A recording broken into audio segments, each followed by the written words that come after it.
who are ignorant people and how to deal with them, such as in the workplace. Well, if you know they're in the workplace, I'm sure you know who they are. um,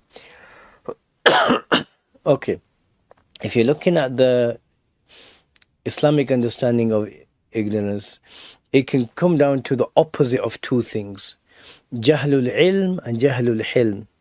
So the opposite of knowledge, where people act, when people don't have knowledge on a matter and then they decide to act and choose and decide and comment and do these sorts of things, the response that comes is ignorance. That's why the Quran mentions a jahiliyat al-ula, the first jahiliyah, because there's other times of jahiliyah where it's manifested. So that's one aspect of it, where it's the opposite of knowledge, sound knowledge, such as,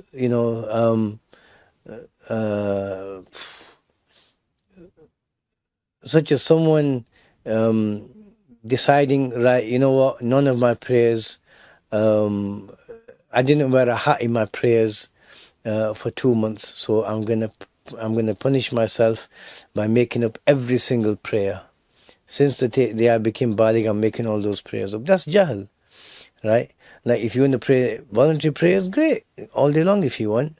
But if you go and do this to punish yourself, that's not part of the deen. That's not from the sunnah, right? And just because you wore a hat or you didn't wear a hat, or there's a deficiency in your prayer somehow, if it doesn't need to be repeated, you don't repeat it, right? And there's other aspects of the deen that you can do, So especially like if it's like someone was contacted me with someone with extreme OCD. This person was praying one prayer, like the fard prayer, and because of the OCD they thought, oh, it's not valid. So literally from then until the next prayer time they kept repeating it and repeating it and repeating it and repeating it. And this is a form of jahl, because this is not what the deen teaches us. So that's one aspect. The other aspect of jahl is jahlul hilm. It's the opposite of hilm. Hilm is the ability to remain calm, collected, to control your anger and to control its responses. There's famous stories amongst the Arabs. Harbul Basus, this war that occurred before, a little while before the lifetime of the Prophet sallallahu alaihi wasallam, where two Arabs were having a race on camels, and the loser, he was a sore loser, he got annoyed and he killed the camel of the other guy, of the winner. He in turn killed the loser. So then the tribes were at war, one tribe killing members of the others, and then they're killing members of the others, and they said that over 40 years these two tribes were almost completely extinct. Right, they killed most of the tribes off. So it was a problem. That's jahlul hilm, right? Another one is one famous Arab poet. He went to someone's tent for a visit or whatever. The man just mentioned he said something rude about his mother. So he got up and he killed him and he killed all his family. So that's jahlul hilm. So the Prophet sallallahu alaihi wasallam came to teach us the opposite of these things. Teach us sound knowledge and sound conduct.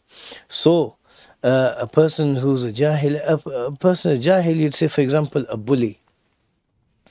And someone who's a bully, you stand up to them. It's as simple as that. Bullies escalate matters, and once, so they'll push you around, say stop it, and then they might get verbally insulting, and then you stand up to them, physical. And even if it gets said, if you stand up to them, you don't have to fight them, but you just stand up, show you're not scared. They develop a respect for you, and then they leave you alone. And so there's certain things you don't have to make yourself a doormat, where people come and use you as a punching bag.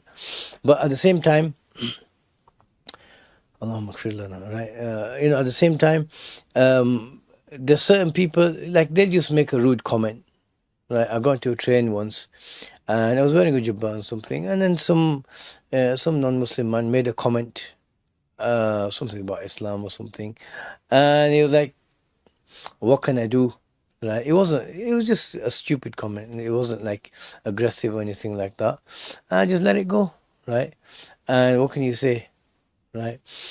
So it's one of those things, and So if they're in the workplace and if it's affecting your work, then follow the appropriate means, not the workplace. However, most places have something about, the HR, human resources or whatever, and just get them dealt with that way, if it needs to be done. But if it's just something small, worthless, why are you going to devote any time or attention to it? Just ignore it and carry on. And Allah subhanahu wa ta'ala knows best. لا إله إلا الله محمد رسول الله